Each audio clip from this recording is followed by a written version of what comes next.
Hey, welcome to Jackie's Literary Corner. I am Jackie, and I thought I would do an update for you guys. I actually went to the Outpost bookshop today. I was feeling restless, and also there was something I was kind of having anxious feelings about. So, I found there was an actual book event that's a few hours away from me that I would love to go to. But the thing is, I don't know. There's a lot of technicalities, a lot of things that I don't know if I'll be able to do it. So I mean, it's not until November, so I got plenty of time. I have time, but I was reminded of why I don't go to those kinds of events. I mean, why I don't go to as many events because I don't have anyone to go with, and I don't feel comfortable going by myself. So I'll see. I mean, but yeah, I was feeling very anxious about that and thinking, well, maybe I should just stick to an event that's in my own state. um, but yeah, it was something I was kind of worried about. So the books, so I decided the spur of the moment I would go to the bookstore. I was hesitant to go. I kept going back and forth. But I was like, let me just get out of the house for a little bit, because I have 2 days off. I have today, and then I have tomorrow off, and then I go back to work again. Because which I think my manager is trying to make up for the fact that she gave me a little over a week off last month, and so I think now she's putting on the schedule a lot more this month. Of course, I don't know. Maybe the summer is more of a busier time anyway, because kids are out of school.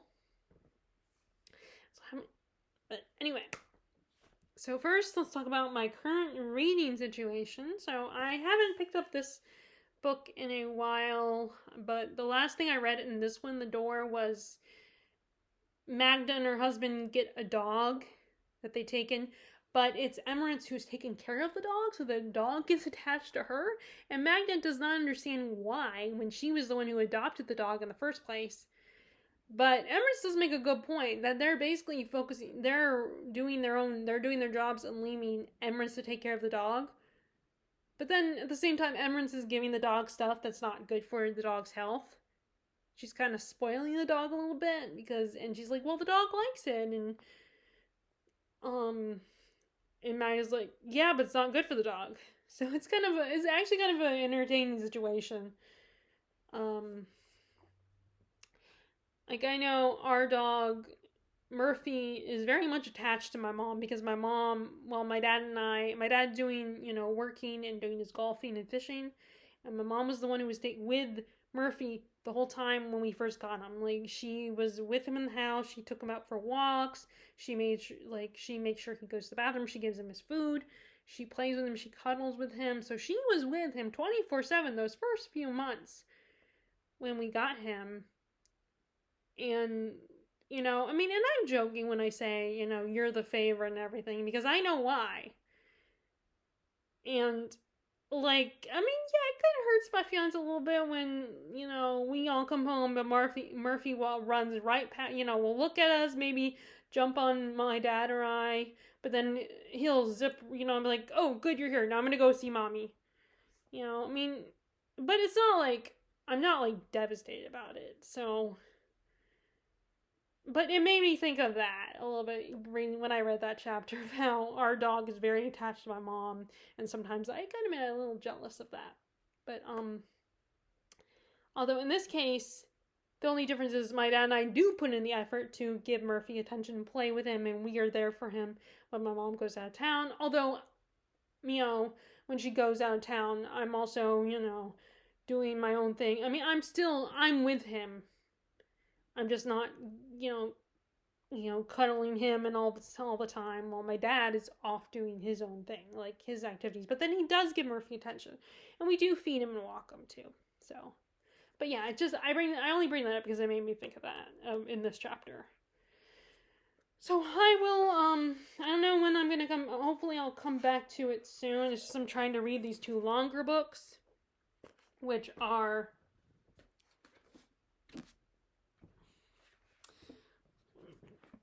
The Savage Detectives. I read a good chunk today.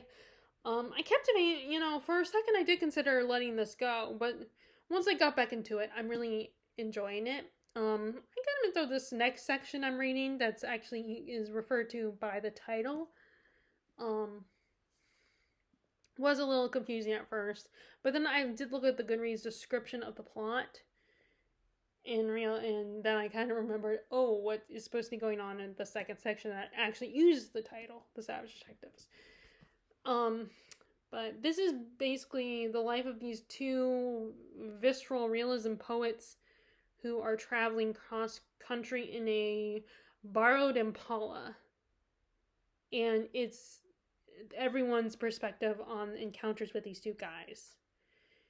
So they're very pretentious and, doing like drugs and all that good stuff and just leaving their mark on people. And it kind of made me think of Rent, the musical Rent, where like the whole starving artist concept, where these people just live, because they're trying to live off of being artists and creating art without having to give into capitalism in the world of business, getting a regular job that will pay them, and folks just taking them away from their art.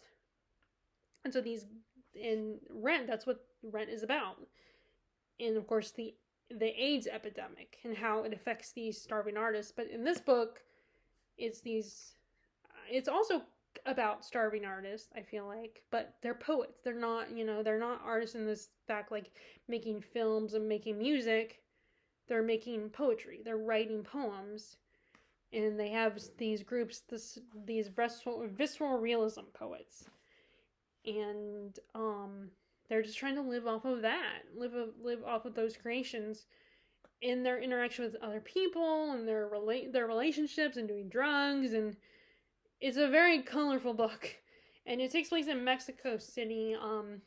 I do because I did not stick with studying Spanish, so some of the names I think I can figure out what they are, how to pronounce them, but others not so much.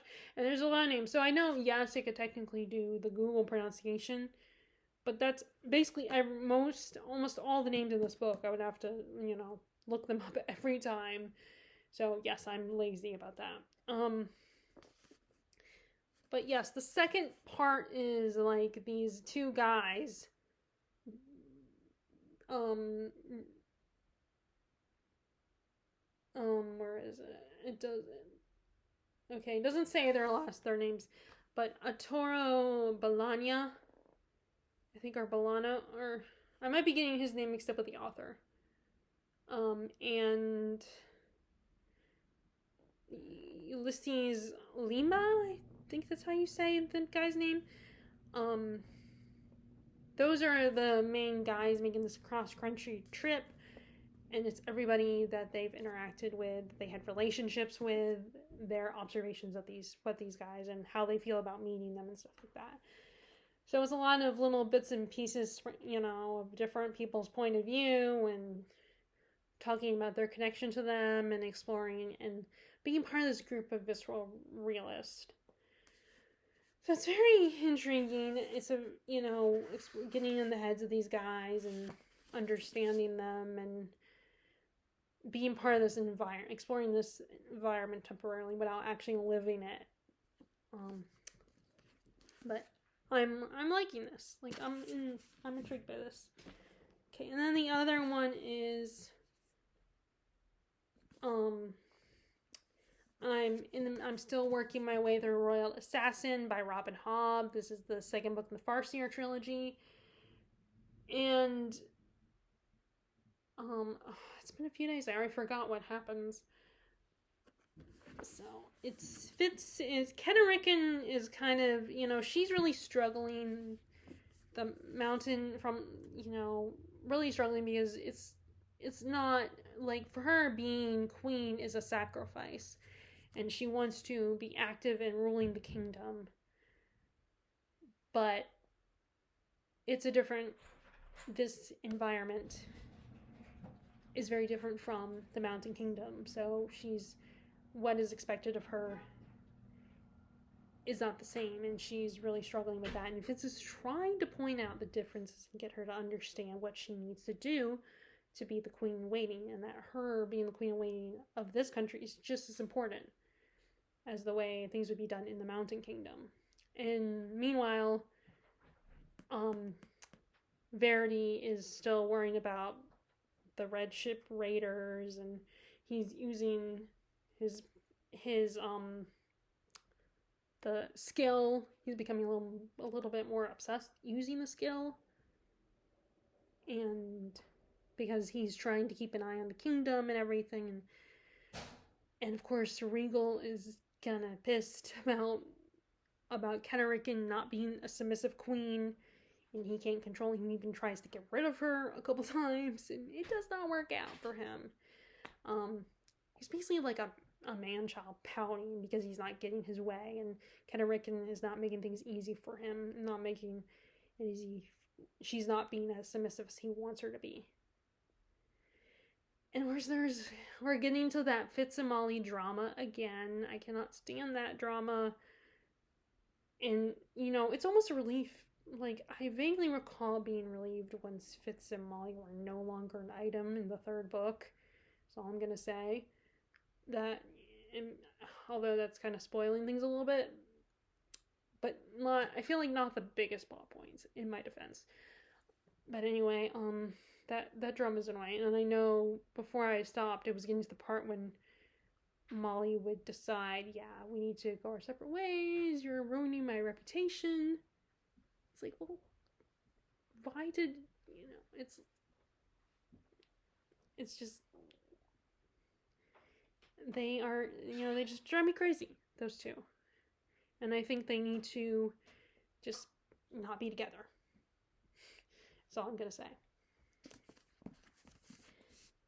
But anyway, so that is that. And I'm going to read, I need to get back to this one actually this evening before.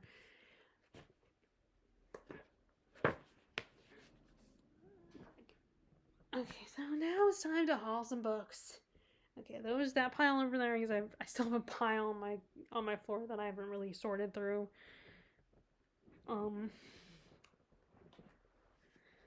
So first we have some books I got from the BJ's book table. So I did at some point pick up, I don't know, actually I might have already showed you guys this. Yeah, I think I did. The book Ghostwriter by Julie Clark, which is the book about a woman who she ends up being the ghostwriter for her dad because, you know, something happened where he is blamed for the murder of his family because he was the only survivor. And I guess she makes a living as a ghostwriter and is going to write his story. But I think she's estranged from her father. She hasn't spoken to him in a long time. And I still haven't got to this. I mean, it actually is one of the books that you can read for one of the Goodreads challenges. I just haven't done it yet, so I don't know. I might not. I might read it for June. I might not. But we will see.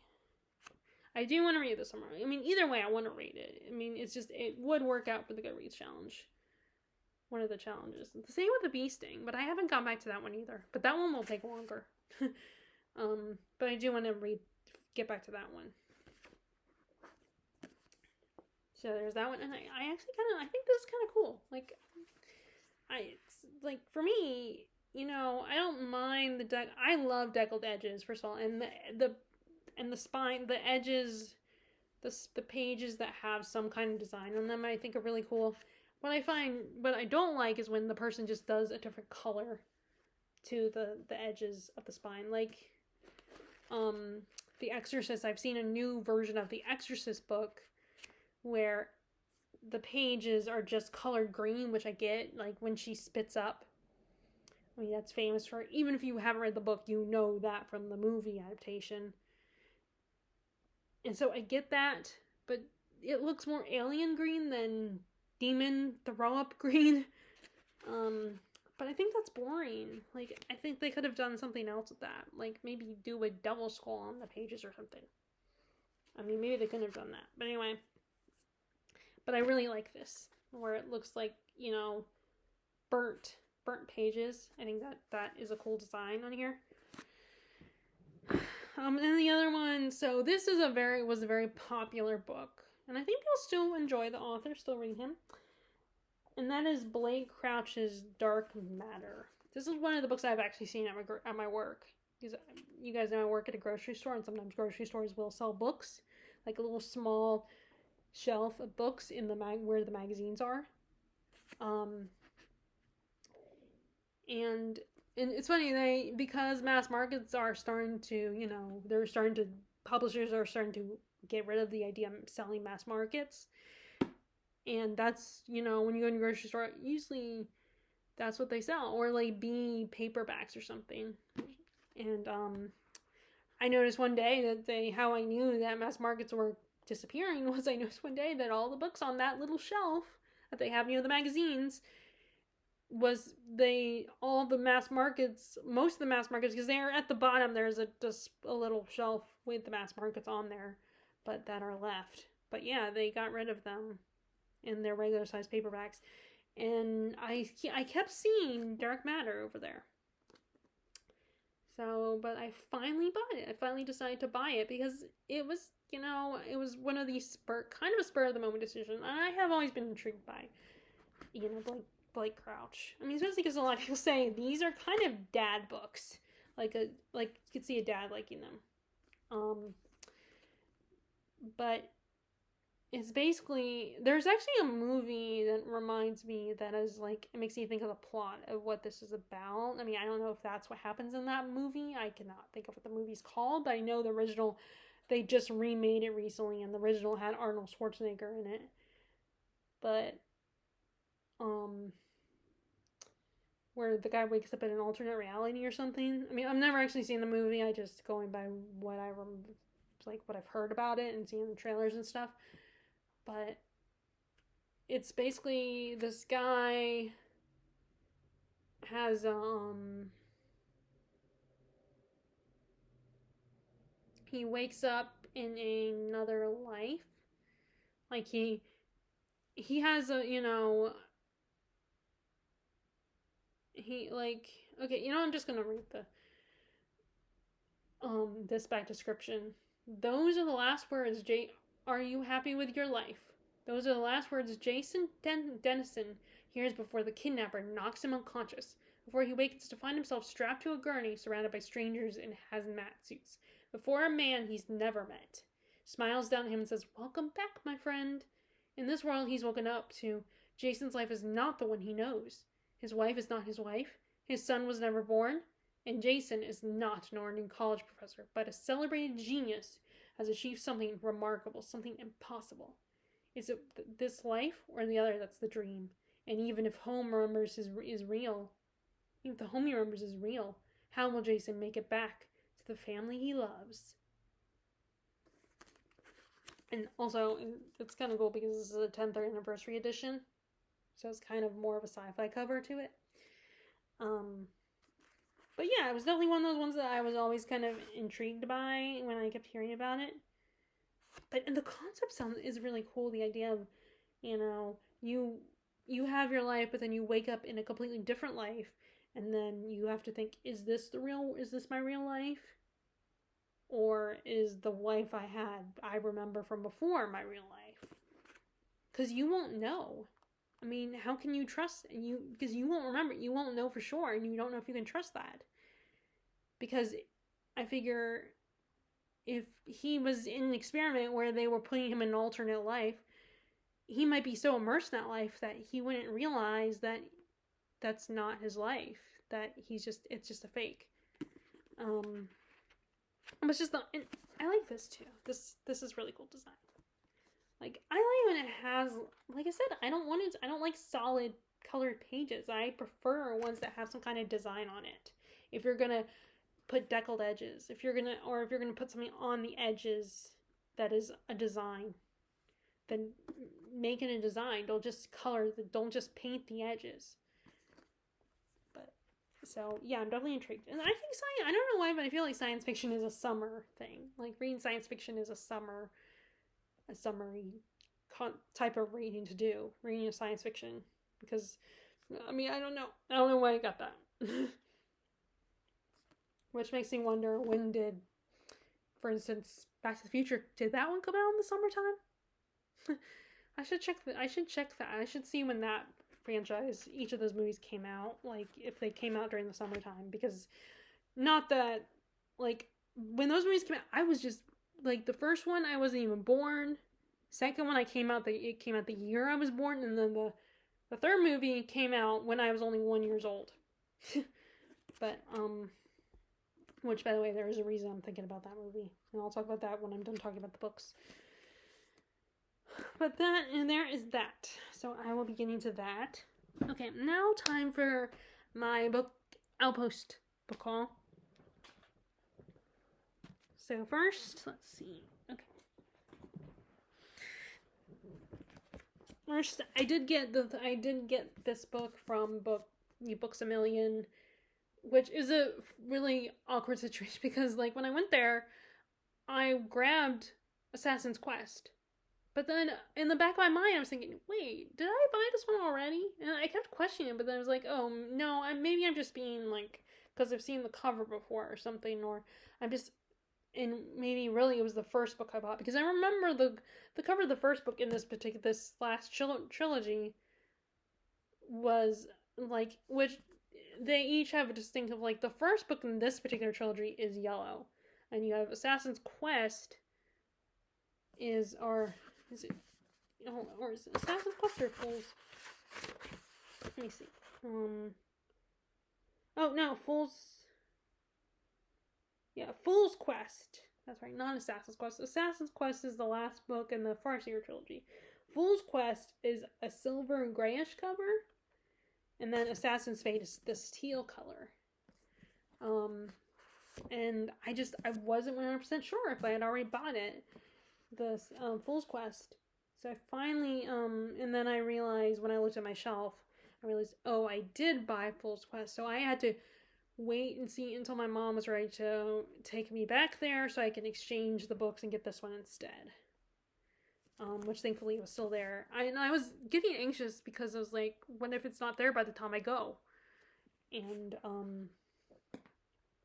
but thankfully, we ended up going on the day. My mom just needs to rest for a little bit and just relax. Plus, she did still have to go out to another store anyway, so it worked out. Yeah, there lies the problem.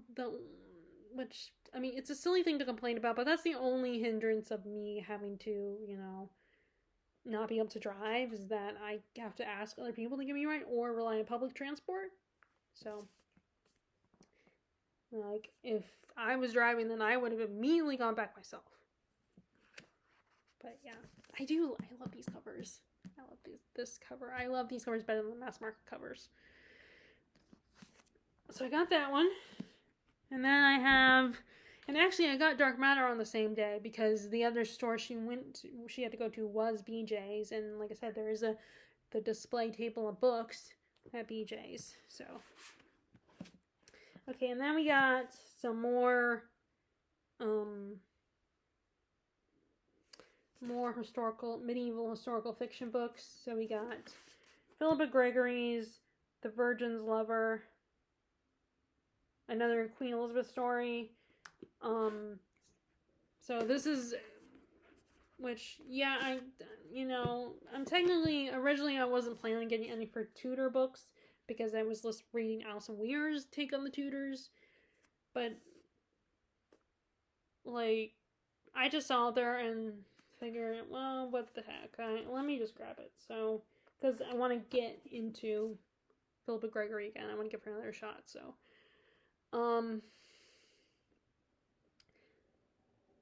so according, historically, Elizabeth had a relationship with this one particular guy with Robert Dudley was his name. I mean, they obviously didn't do anything because she's the Virgin Queen for a reason. Because, of course, if she had a baby, then she would lose her, it would make her power struggle a little more complicated. And, but Robert Dudley did have a wife, And I actually, one of the podcasts I listened to, I think it was Not Just the Tudors podcast, I think they talked about that mystery of what happened to Amy Dudley. Was she murdered? Did her husband Robert kill her? I listened to a podcast talking about that. But I'm going to go ahead and read this description. In the autumn of 1558, church bells across England ring out the joyous news that Elizabeth I is the new queen. One woman hears the tidings with utter dread. She's Amy Dudley, a wife of Sir Robert, and she knows that Elizabeth's ambitious leap to the throne will draw her husband back to the center of glamorous Tudor court, where he was born to be. Elizabeth's excited triumph is short-lived. She has inherited a bankrupt country where treason is rampant and foreign war a certainty. Her faithful advisor, William Cecil, warns her that she will survive only if she marries a strong prince to govern the rebellious country. But the one man Elizabeth desires is her childhood friend, the ambitious Robert Dudley. As the young couple falls in love, the question hangs in the air: can he really set aside his wife and marry the queen? When Amy is found dead, Elizabeth and Dudley are suddenly plunged into a struggle for survival. But I am excited to read this. But now I do have Alison Weir's a book about young Elizabeth, so maybe I'll read that first. I mean, it is a completely different author though, so I don't know if that will affect it. But then the other book is actually by a completely different author, and it's called The Queen's Mistake. And it is in the same vein of The Court of Henry VIII. And it's written by Diane Hager, and it's actually about the wife, the fifth wife, Catherine Howard. So when young, beautiful Catherine Howard becomes the fifth wife of 50-year-old King Henry VIII, she seems to be on top of the world. Yet her reign is destined to be brief and heartbreaking, as she is forced to do battle with enemies far more powerful and calculating than she could have ever anticipated. In a court where one wrong move could mean her undoing, wanting only love, Catherine is compelled to deny her heart's desire in favor of her family's ambition. But in so doing, she unwillingly gives those who seek to bring her a most effective weapon, her own romantic past. And I do have Alison Weir's take also on Catherine Howard, because if you saw my birthday, what I got for my birthday video, then you'll see that's one of the books I got for my birthday was the book on Catherine, story about Catherine Howard. It's fiction, it's not and I don't mean as in a biography. I wonder if there is though. I'd be kind of curious if there's any. But so there is that as well. And then the last book I had got that day was St. Augustine's The City of God. So I think this is the same guy who wrote Confessions, I think.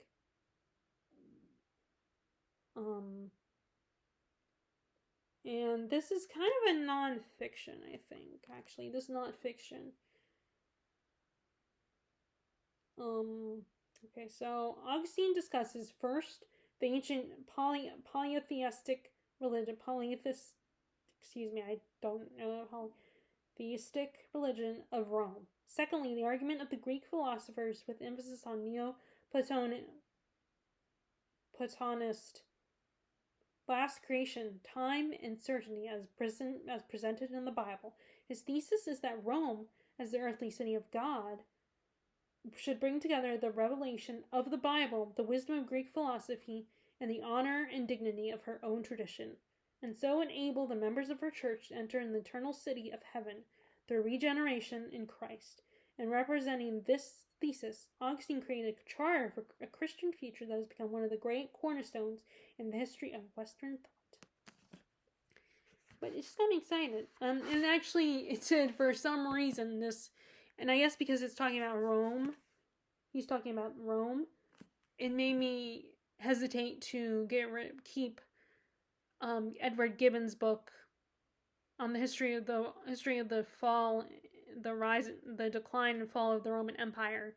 I had a copy in this same Penguin version. I had a copy of that, which was an inspired purchase by Steve Donahue, and I was looking at it. It was like, I don't know if I'm gonna read this. This is intimidating, and is a challenge to read. So I thought, you know what, I was just gonna donate it. But then I was like, you know, I don't want to give up on that. I want to keep trying with that one. And like I said, I feel like I made a mistake of bringing that with me when we went traveling one time, and it's hard for me to read something like that in the car, because, you know, there's all these distractions. There's my parents listening to the radio, and, you know, the talk radio, and I can't tell them they can't listen because they're the drivers and I'm just the passenger in the back, so I don't control the radio. And so, like, I just think I shouldn't have read it with me then, because there were just too many distractions. Like right now is the time to read it, when I'm at home. So, which I actually thought about reading it soon, picking that one up again. But anyway, so yeah, this one, because it's also a book on Rome, I was like, let me keep that one again, which is a problem because I'm trying to donate books, and again, I don't have anything that I want to get rid of at the moment. So, and I know I probably should stop buying books, but honestly, I'm not gonna ever go cold turkey and stop buying books. I just need to read my books. So those are the ones I purchased a couple days ago. Now I'll show the ones I got today. Okay, so first we have, I stuck to my 3-book limit, and there's actually a bit of a theme in my books today. Kind of a Latin, I think it would be considered a Latin America theme. First, this one I saw the other day, but then I decided to not. That's when I got those ones I just showed you. Not the the Save God one too. And I was, I try to narrow it down and figure out, okay, what's the one that I'm not as intrigued by at the moment. And I saw this one again, and it was there. There were a few books by this author, but I decided to stick to the one that is an actual paperback, because, like I said, the hardbacks are still, like, they're $1 more, which I know $5 doesn't seem that much, but, when I want to get 3 books, it, adds up. So I was trying to, and like I said, I try to stick mostly to paperbacks. But that is The Fencing Master by Arturo Perez Reverte. I don't know if I'm saying his last name right. And apparently this is the same author of The Queen of the South. And this one, looking at it, it made me think of Mask of Zorro with the cover. And or like a, or you could say the Three Musketeers. But more so Mask of Zorro, because it's the same setting as Mask of Zorro. But it's in Madrid in 1868. Fencing master and man of honor Don Gemi, I hope I'm saying that correctly, is approached by a mysterious woman who seeks to learn the secret of the unstoppable thrust, an arcane technique known only to him. All too soon, he finds himself in the vortex of a plot that includes seduction, secret political documents, and more than one murder. More than one murder. Rich with the historical detail of a decaying world that agonizes as does the world of fencing itself, or the ideals of honor and chivalry. The Fencing Master is just superb literature and a true page-turner. So I'm sure you can guess why I thought Mask of Zorro. Although Mask of Zorro takes place in California. And while this one is actually in Madrid. And it just seems so fun and exciting. So, like I said, I was the only one of this author's work that was in paperback. So, and like I said, it does sound fun. It does sound intriguing. Fun, entertaining, intriguing plot. Okay, and then we got, let me take that out. And then we have, so this is Shipbreaker, and I kept looking at this one every time I went recently. And it did win a National Book Award. Shipbreaker by Paolo Bagualupe. And it kind of is a different, not my usual, but it did sound intriguing. So, in America's Gulf Coast regions, grounded oil tankers are being broken down for parts by crews of young people. Naylor, a teenage boy, works the light crew, scavenging for copper and wiring just to make a quota, and hopefully live to see another day. But when, by luck or by chance, he discovers an exquisite clipper ship, beached during a recent hurricane, Naylor faces the most important decision of his life: strip the ship for all it's worth, or rescue its lone survivor, a beautiful and wealthy girl who could lead him to a better life.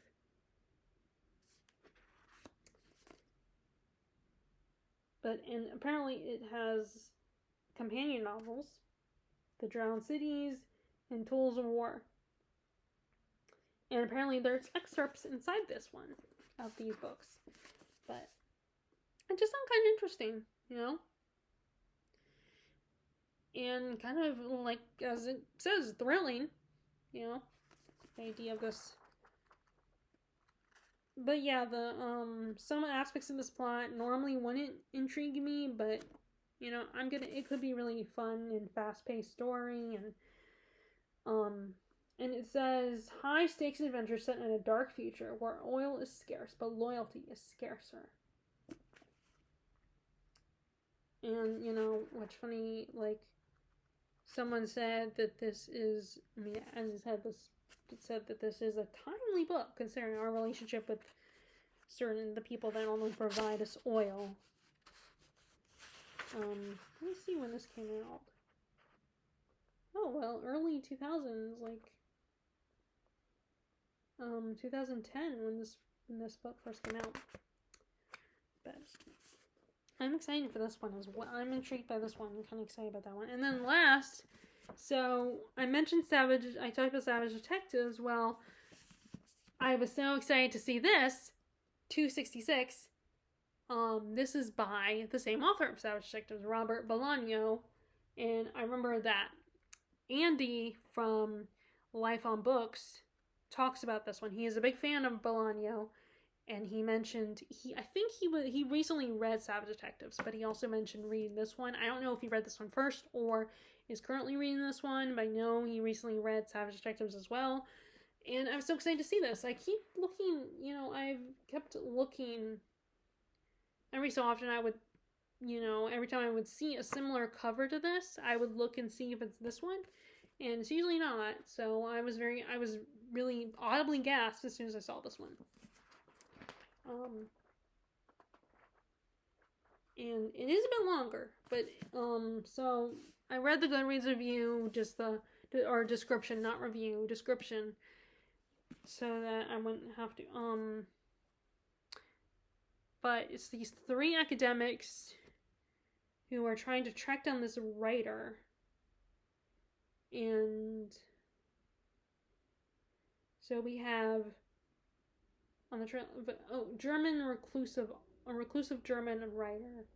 So there's a reporter from New York, which is a New York reporter on his first assignment, his first Mexican assignment. So I guess he's in Mexico at the time. A widowed philosopher, a police detective who's in love with an older woman, and they're all trying to get to St. Teresa, which I guess women have disappeared there or something. But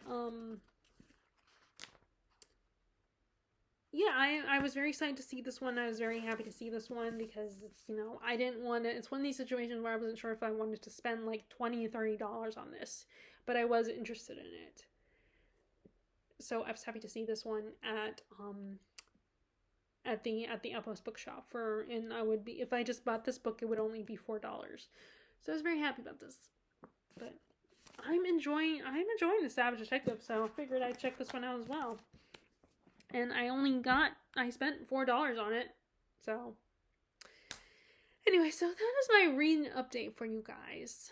Have any of you checked out Robert Bolaño yet? I'd be kind of curious. any of the books that I mentioned, are you familiar with any of them? Whether it's the ones I hauled, like these, or the 2 books I'm currently, or 3 technically, that I'm reading. Are familiar with any of those? Like I said, if you didn't like them, you downright hate them, then I don't want to know, because I want to read them for myself, decide for myself if I'm gonna like them or not. But if you did like them, you can gush about them if you want. Just don't spoil anything, please. Anyway, so I hope you enjoyed this video, and I will talk to you all later. Oh, and I hope you're enjoying whatever you are reading currently. All right, bye.